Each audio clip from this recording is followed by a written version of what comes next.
नमस्कार। मैं Ravi Kumar, lecturer computer science and engineering department, GPC Dungarpur. आज के इस वीडियो लेक्चर में हम पढ़ेंगे सी प्लस प्लस लैंग्वेज में क्लासेज एंड ऑब्जेक्ट्स के बारे में। इससे पहले के वीडियो लेक्चर्स हैं जिनके वीडियो ऑलरेडी यूट्यूब पर अवेलेबल हैं। उनमें हमने ऑब्जेक्ट ओरिएंटेड प्रोग्रामिंग का ओवरव्यू है वो डिस्कस किया है, जिसमें ऑब्जेक्ट ओरिएंटेड प्रोग्रामिंग की ज़रूरत क्या है, क्यों ज़रूरत पड़ी, ऑब्जेक्ट ओरिएंटेड लैंग्वेजेस के कैरेक्टरिस्टिक्स जैसे object, classes, inheritance, reusability, new data types, polymorphism और ओवरलोडिंग और ऊप्स के बेनिफिट्स, ये हमने ऑलरेडी डिस्कस कर रखे हैं। उसके बाद में सी प्लस प्लस प्रोग्रामिंग है, उसका ओवरव्यू, उसके data types, operators, manipulators, cin cout, comment, assignment, if, switch, loops, functions, inline functions, ये सब भी हमने डिस्कस कर लिए हैं अभी तक। आज की इस क्लास में ऑब्जेक्ट्स और क्लासेज, क्लास और उसके मेंबर्स। सी प्लस प्लस से पहले आपने सी लैंग्वेज पढ़ी होगी। अगर आपने नहीं पढ़ी है तो पहले आपको सी लैंग्वेज पढ़नी चाहिए, क्योंकि वो एक प्रोसीजरल लैंग्वेज है, इजी है और मदर ऑफ ऑल लैंग्वेजेस उसको कहा जाता है। सी लैंग्वेज सीखने के बाद में आपको सी प्लस प्लस इतनी मुश्किल नहीं लगेगी, आप बहुत ही इजी वे में इसको सीख सकते हैं। अगर आप डायरेक्टली सी प्लस प्लस सीखेंगे, सी को स्किप कर देंगे, सीधा यहाँ जंप करेंगे तो आपके लिए मुश्किल होगा सीखना। तो पहले आप सी लैंग्वेज को अच्छे से सीखें, उसके बाद में सी प्लस प्लस। सी लैंग्वेज के अंदर ही हमने नए फीचर्स जोड़े और सी प्लस प्लस लैंग्वेज बनाई।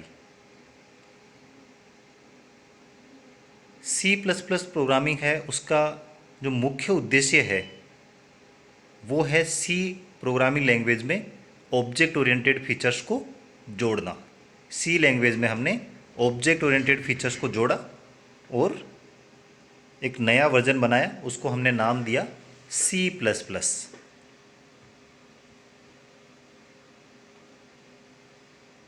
क्लासेज है वो मेन फीचर होता है सी प्लस प्लस लैंग्वेज का,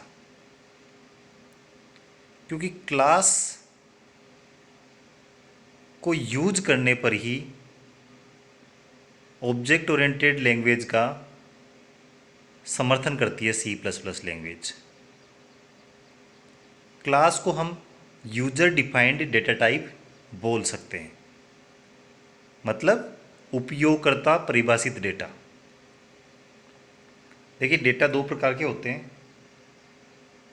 एक तो इनबिल्ट होता है या सिस्टम डिफाइंड होता है, जो कि जब लैंग्वेज बनाई गई थी उस टाइम पर डिफाइन कर दिया, जैसे इंट है, फ्लोट है, केयर है, स्ट्रिंग है, बूलियन है।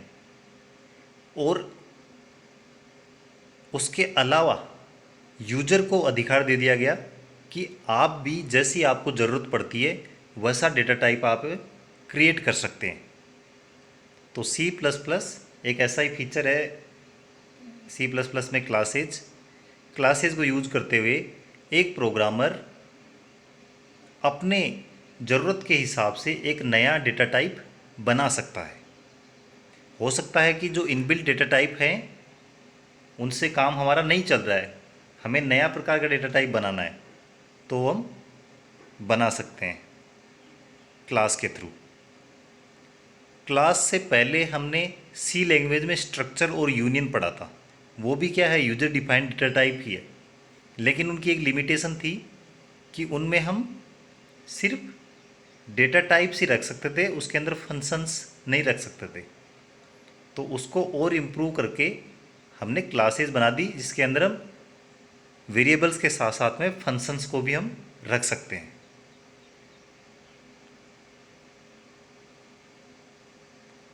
तो क्लासेज और ऑब्जेक्ट्स हैं, वो मेन कंसेप्ट है ऑब्जेक्ट ओरिएंटेड प्रोग्रामिंग के। अब क्लास क्या होती है और ऑब्जेक्ट क्या होता है, दोनों में क्या डिफरेंस है, इसको हम समझ सकते हैं एक एग्जांपल के द्वारा। देखिए, जैसे आपने बोला कि क्लास, क्लास का मतलब हिंदी में हम बोले तो वर्ग, ठीक है, वर्ग या कक्षा। तो जैसे फ्रूट है, फल है, वो क्या है, कक्षा है।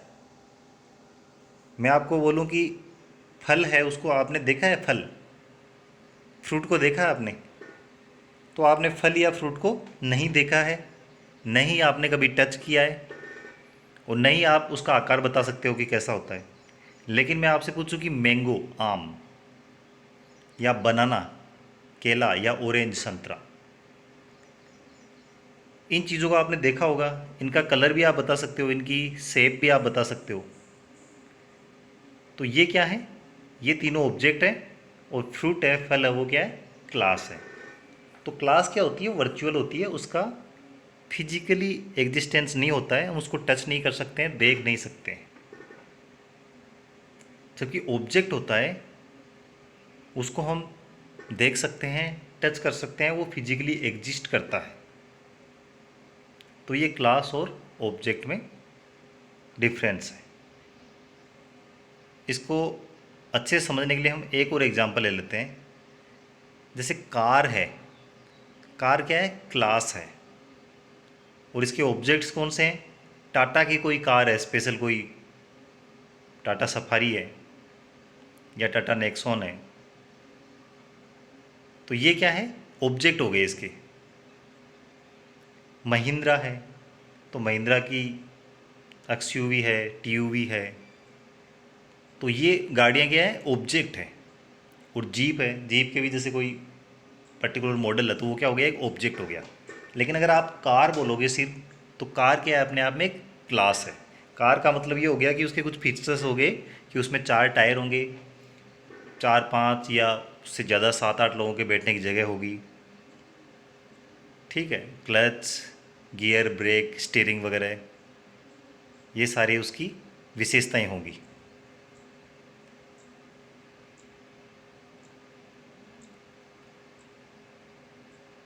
तो क्लास क्या होता है, अपने आप में एक टेम्पलेट होता है ऑब्जेक्ट के लिए, और ऑब्जेक्ट है वो क्लास का एक उदाहरण होता है। जब ऑब्जेक्ट बनाए जाते हैं, तो क्लास के जो वेरिएबल्स हैं और फंक्शंस हैं, वो उस ऑब्जेक्ट को विरासत में मिलते हैं। हमने एक क्लास बना ली, तो उसमें जितने भी वेरिएबल्स और फंक्शंस हैं, वो उस क्लास के जितने भी ऑब्जेक्ट बनाएंगे हम, 5, 10, 20, सबके पास अवेलेबल रहेंगे। जैसे इस एग्जांपल में हम देख सकते हैं, कार, कार के फीचर्स होते हैं कि कार में 4 टायर होंगे, क्लच होगा, ब्रेक होगा, गियर होगा, स्टीयरिंग होगा, बैठने की सीट होगी, और भी खूब सारे फीचर्स होंगे। तो ये कार क्या है, क्लास है, इसकी कुछ विशेषताएं हो गई, कुछ एट्रीब्यूट्स हो गए। अब इसके ऑब्जेक्ट्स कौन से हैं, टाटा की कार, महिंद्रा की कार, जीप की कार। तो आप किसी भी कंपनी की कार में ले लो, जो ये कार की जो विशेषताएं हैं वो तो सब में रहेगी। आप कोई भी कंपनी की कार लेके आओ, उसमें 4 टायर मिलेंगे आपको, बैठने के लिए सीट रहेगी, उसमें स्टीयरिंग, ब्रेक, क्लच, वो सब में रहेगा। इसका मतलब कार की जो विशेषताएं थी, वो उसके हर एक ऑब्जेक्ट में होगी, वो तो कॉमन होगी। C++ में क्लासेज और ऑब्जेक्ट्स। तो जैसा कि हम जानते हैं, C++ एक ऑब्जेक्ट ओरिएंटेड प्रोग्रामिंग लैंग्वेज है, और C++ में सब कुछ, सब कुछ में मतलब उसके एट्रीब्यूट्स और मेथड्स, वो उसकी क्लासेज और ऑब्जेक्ट के साथ में जुड़े हुए होते हैं। जैसे कार का हमने एग्जाम्पल लिया था, तो वास्तविक जीवन में कार अपने आप में क्या है, एक ऑब्जेक्ट है। कार मैंने बताया ना, टाटा की कार या जीप, किसी भी कंपनी की कार होती है, वो अपने आप में क्या है, एक ऑब्जेक्ट है। अब कार जो हमारी क्लास थी उसमें कुछ विशेषताएं होंगी, जैसे कि उसमें कुछ वजन होगा, इसका वजन कितना है, कितने किलोग्राम है, उसका रंग कौन सा है, और फिर उसमें कुछ तरीके होंगे, जैसे गियर होगा, उसमें ब्रेक होगा। तो जो ये विशेषताएं और तरीके हैं वो अपने आप क्या होंगी, उनके सारे ऑब्जेक्ट्स में विद्यमान होगी। किसी भी कंपनी गाड़ी ले लो, उनमें सब में हर एक गाड़ी का कुछ ना कुछ वजन भी होगा, उसका रंग भी होगा, हर एक गाड़ी में गियर भी होंगे, ब्रेक भी होंगे। तो यहाँ पर हम देख सकते हैं, जैसे नीचे हम इस टेबल में जो डायग्राम बना रखा है उससे देख सकते हैं कि जो हम जिनको विशेषताएं बोल रहे हैं या एट्रीब्यूट्स बोल रहे हैं ना, वो क्या होते हैं, वेरिएबल्स होते हैं। और जिसको हम मेथड बोल रहे हैं, तरीके या विधियां बोल रहे हैं, वो होते हैं फंक्शंस। कैसे, जैसे गाड़ी का मैंने क्या बताया, कलर होगा या वजन होगा, तो वो वेरिएबल हो गए कि कलर, कलर क्या हो गया, एक अपने आप में वेरिएबल हो गया। उस कलर की कुछ भी वैल्यू हो सकती है, रेड कलर की गाड़ी हो सकती है, वाइट कलर की हो सकती है, येलो कलर की हो सकती है। वैसे ही उसका वजन कितना किलोग्राम है, तो वो भी क्या हो गया, अपने आप में एक वेरिएबल हो गया। तो एट्रीब्यूट्स हैं वो बन जाएंगे वेरिएबल्स, और जो मेथड्स हैं वो फंक्शन बन जाएंगी। ठीक है, मेथड क्या हो गया, उसका गियर कैसे काम करेगा, उसका क्लच कैसे काम करेगा, ब्रेक कैसे काम करेगा। तो जहाँ काम करने वाली बात आ गई वहाँ पर फंक्शन हो गई। और कहीं वैल्यू की बात कर रहे हैं सीधा कि उसका कितना किलोग्राम वजन है, कितना कैसा उसका कलर है, तो वो वेरिएबल में आ गया। तो ये जो वेरिएबल्स हैं और फंक्शंस हैं, इनको हम क्या बोलते हैं, क्लास के मेंबर्स बोलते हैं। कभी आपसे पूछे कि क्लास के मेंबर्स क्या होंगे, तो क्लास के मेंबर में दो ही चीज़ें होती है, या तो वेरिएबल होता है या फंक्शन होता है। फंक्शन को हम मेथड भी बोल सकते हैं, या फिर कई कई लैंग्वेजेस में रूटीन, सब रूटीन भी इनको बोलते हैं।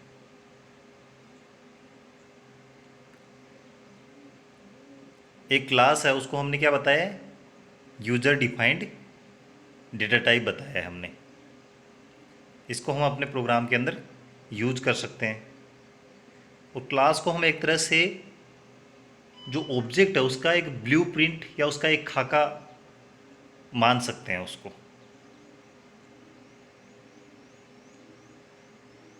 अब हम प्रोग्रामिंग के अंदर क्लास कैसे बनाते हैं। क्लास बनाने के लिए हम एक कीवर्ड काम में लेते हैं, CLASS क्लास। ठीक है, तो ये आपको रखना होगा CLASS। ये बिल्कुल ऐसा ही लिखा जाएगा, स्मॉल लेटर्स में आएंगे सारे कैरेक्टर, CLASS, और स्पेलिंग भी ये की रहेगी। इसमें कोई गलती नहीं करनी है, नहीं तो प्रोग्राम में एरर आएगी। अब हम एक एग्जाम्पल लेंगे जिसमें हम एक क्लास बनाएंगे, उसका नाम रहेगा हेलो। तो हेलो बनाने के लिए हमने सबसे पहले कीवर्ड जो हमारा था वो हमने काम में लिया, क्लास।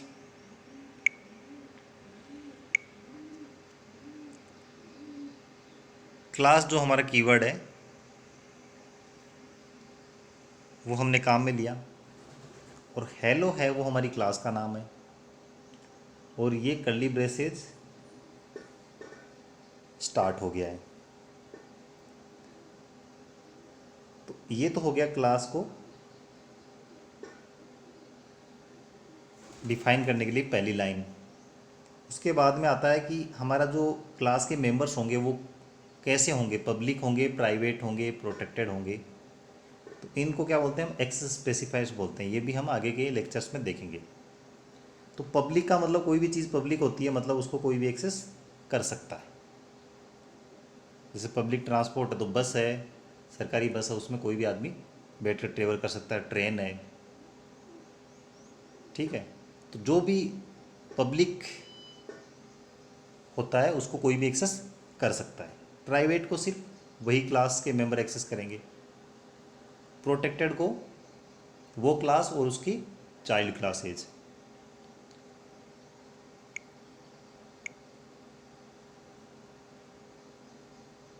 इसके बाद में आता है हमारा पहला वेरिएबल। जो कि है इसका डेटा टाइप क्या है, इंट, और इसका नाम क्या है, रोल नंबर। ठीक है, तो इसको आप एट्रीब्यूट बोल दो किसी क्लास का, या फिर इसको यहाँ पर हम बोल देंगे प्रोग्रामिंग वेरिएबल, क्योंकि इसके अंदर कुछ वैल्यू रहेगी। कोई स्टूडेंट है, उसका रोल नंबर हम स्टोर करेंगे। इसके बाद में आता है स्टूडेंट का नेम। तो नेम क्या होता है, एक स्ट्रिंग होता है, तो स्ट्रिंग में इसको स्टोर कर देंगे, तो ये स्ट्रिंग वेरिएबल हो जाएगा। यहाँ पर दिए गए एग्जाम्पल में जो क्लास कीवर्ड है उसको हमने यूज किया है हेलो क्लास बनाने के लिए। पब्लिक जो कीवर्ड है उसको हम बोलते हैं एक्सेस स्पेसिफायर। ये स्पेसिफाई करेगा कि जो मेंबर्स हैं, मेंबर्स में क्या गया आगे, एट्रीब्यूट्स और मेथड्स, मतलब वेरिएबल्स और फंक्शंस, वो क्या उस क्लास के बाहर से भी एक्सेस किए जा सकते हैं या नहीं किए जा सकते, वो हमारे एक्सेस स्पेसिफायर डिसाइड करेंगे। फिर क्लास के अंदर हमने एक वेरिएबल लिया रोल नंबर, जिसका डेटा टाइप है इंटीजर, और दूसरा लिया हमने नेम, उसका डेटा टाइप है स्ट्रिंग। तो ये दोनों क्या कहलाएंगे, क्लास के एट्रीब्यूट कहलाएंगे। और क्लास को जहाँ एंड करना है वहाँ कर्ली ब्रेसेस क्लोज हो जाएगा और उसके बाद में सेमीकोलन आएगा। ये आपको ज़रूर याद रखना है, ये सेमीकोलन जरूर आएगा, क्लास एंड होगा वहाँ। अब एक ऑब्जेक्ट कैसे बनाते हैं। एक ऑब्जेक्ट बनाने के लिए सबसे पहले तो हमें क्लास बनानी होती है। तो क्लास हमने बनाई ली है हेलो, तो हम ऑब्जेक्ट बना सकते हैं। हेलो क्लास का ऑब्जेक्ट बनाने के लिए हम क्या करेंगे, उसका एक नेम रखेंगे ऑब्जेक्ट का, और ऑब्जेक्ट के नेम से पहले हमें क्लास का नेम लिखना होगा। जैसे कि हम किसी वेरिएबल को बनाते हैं तो वेरिएबल का नाम लिखते हैं, और वेरिएबल के नेम से पहले हम क्या लिखते हैं, उसका डेटा टाइप क्या है। तो यहाँ पर जो ऑब्जेक्ट है उसका डेटा टाइप क्या है, किस टाइप का है ऑब्जेक्ट। क्लास को हमने क्या बताया है, क्लास क्या है, यूजर डिफाइंड डेटा टाइप। तो क्लास है वो अपने आप में एक डेटा टाइप है। तो क्लास का नेम हो गया डेटा टाइप, और फिर ऑब्जेक्ट का नेम हो गया एक वेरिएबल बन गया ऑब्जेक्ट, उसका क्लास का इंस्टेंस बन गया एक। और जब ऑब्जेक्ट के साथ में कोई उस क्लास का मेंबर, हम चाहे फंक्शन हो चाहे वेरिएबल है, उसको यूज़ करते हैं तो डॉट सिंबल लगाते हैं। यहाँ हम इस एग्जांपल से इसको क्लियरली समझ सकते हैं। यहाँ पर हमने obj1 है वो एक ऑब्जेक्ट बनाया है क्लास हेलो का। तो class hello, public int roll number, string name, ये तो हम देख चुके हैं पहले। इसका ऑब्जेक्ट बनाने के लिए हम क्या करेंगे, मेन फंक्शन के अंदर ऑब्जेक्ट बनाएंगे। तो int मेन, यहाँ पर int है वो क्या है, मेन फंक्शन का रिटर्न टाइप है। और यहाँ पर ऑब्जेक्ट 1 है वो क्लास का ऑब्जेक्ट है। ठीक है, यहाँ क्लास का नेम ये गलत हो गया है, माई क्लास नहीं, हमने हेलो रखा था। जो भी आपका क्लास का नेम होगा वो आएगा यहाँ पर, हेलो ऑब्जेक्ट 1। फिर object 1 dot roll number, object 1 dot name. तो रोल नंबर में हमने डाल दिया 25 और इसका नेम रख दिया राम सिंह। और सी आउट प्रिंट कराने के लिए तो ऑब्जेक्ट 1 डॉट रोल नंबर और ऑब्जेक्ट 1 डॉट नेम रिटर्न 0। ये हमारा आउटपुट कुछ इस तरह से आएगा। 25 होगा रोल नंबर किसका, राम सिंह का।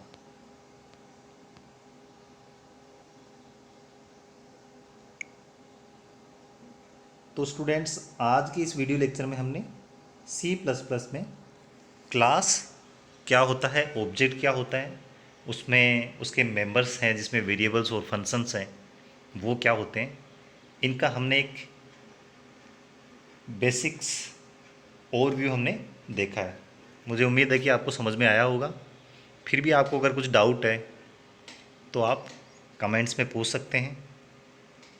वीडियो पसंद आया तो वीडियो को लाइक करो, चैनल को सब्सक्राइब करो, अपने फ्रेंड्स के साथ में शेयर करो।